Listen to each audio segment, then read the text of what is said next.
like coming here and expanding the brand here in Detroit? I do. I really do. It's, when Detroit's good, when your best city is good, everything's good. And I think, I just keep pulling for the Lions and the Red Wings and the Tigers and, of course, the Pistons. And but getting down here with a lot of alums and the Economic Club, visiting with the kids, it was great for Mel and I. And, of course, we appreciate it, too. We're constantly looking for a 7-footer, though. You have a lot of great memories here, though, don't you?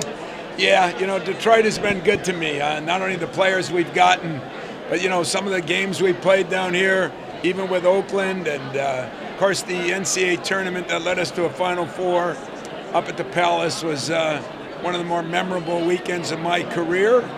But, I enjoy it down here. I enjoy supporting the teams down here. Took my team to a Tiger game earlier this year.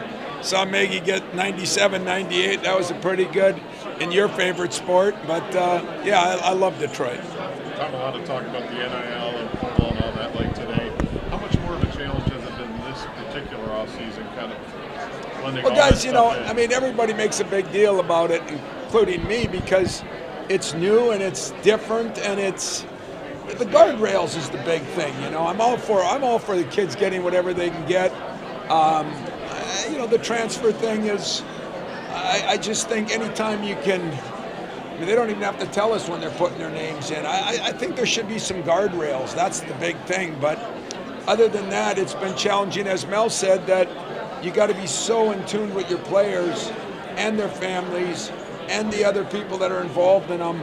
It's just a little different. And will we get used to it? Probably. Will there be some changes? Who knows?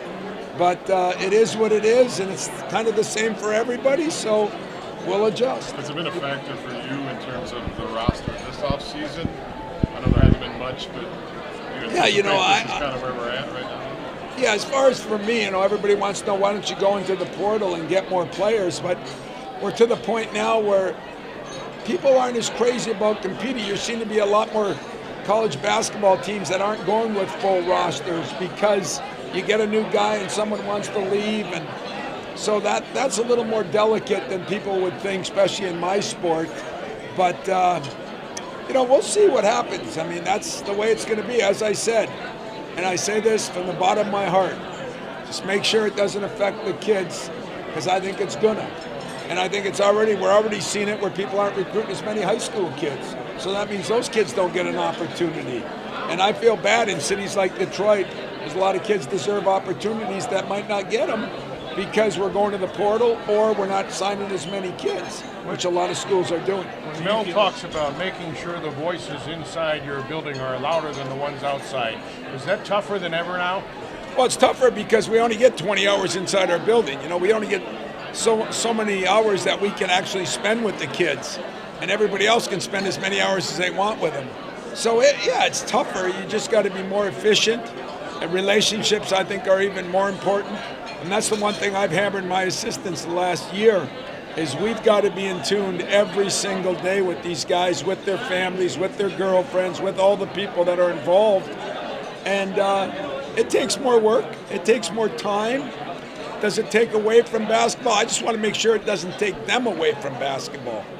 Do you think your roster's set? Do you think your roster's set for next year? Yeah, I think my roster's pretty well set. You never know what could happen, but I think it's pretty well set, and I'm happy with my roster. We were going to ask the same question. Oh, great night. Yeah.